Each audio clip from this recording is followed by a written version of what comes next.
Islamic calendar के पहले महीने का नाम मुहर्रम है। इस महीने से इस्लाम का नया साल शुरू हो जाता है।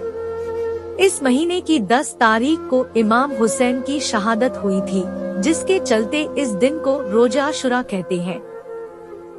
मुहर्रम का यह सबसे अहम दिन माना गया है। आज से लगभग 1400 साल पहले तारीख इस्लाम में करबला की जंग हुई थी। ये जंग जुल्म के खिलाफ इंसाफ के लिए लड़ी गई थी। इस जंग में पैगंबर मोहम्मद के नवासे इमाम हुसैन और उनके 72 साथियों को शहीद कर दिया गया था। मुआविया नाम के शासक के निधन के बाद उसकी विरासत उनके बेटे यजीद को मिली। यजीद इस्लाम को अपने तरीके से चलाना चाहता था।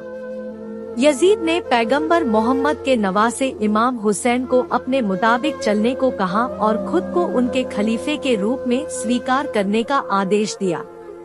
यजीद को लगता था कि अगर इमाम हुसैन उसे अपना खलीफा मान लेंगे तो इस्लाम और इस्लाम के मानने वालों पर वह राज कर सकेगा। लेकिन हुसैन को ये बिल्कुल मंजूर नहीं था और उन्होंने यजीद को अपना खलीफा मानने से इनकार कर दिया। ये बात यजीद को सहन नहीं हुई और उन्होंने इमाम हुसैन के खिलाफ साजिश बनानी शुरू कर दी। इसी दौरान करबला के पास यजीद ने इमाम हुसैन के काफिले को घेर लिया और खुद को खलीफा मानने के लिए उन्हें मजबूर किया। इमाम हुसैन ने यजीद को खलीफा मानने से इनकार कर दिया। इसके बाद यजीदी सेना ने हुसैन के खिलाफ जंग का ऐलान कर दिया। इस दौरान यजीद ने मुहर्रम की 7 तारीख को इमाम हुसैन के साथियों के खाने पीने के सामान की घेराबंदी कर दी। यजीद ने हुसैन के लश्कर का पानी भी बंद करा दिया। मुहर्रम की 7 तारीख से 10 तारीख तक इमाम हुसैन और उनके काफिले के लोग भूखे प्यासे रहे। इमाम हुसैन जितना सब्र से काम ले रहे थे, यजीद के जुल्म उतने ही बढ़ते जा रहे थे।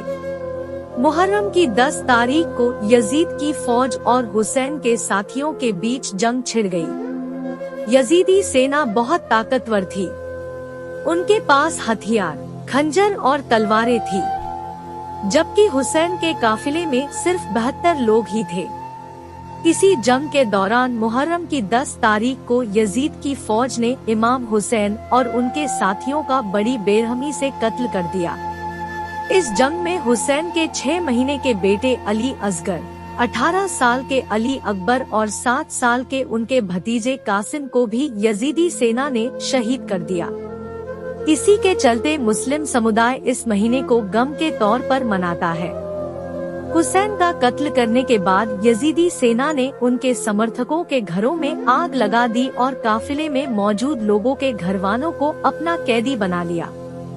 करबला में इस्लाम के लिए जंग करते हुए इमाम हुसैन और उनके परिवार के सदस्य शहीद हो गए थे।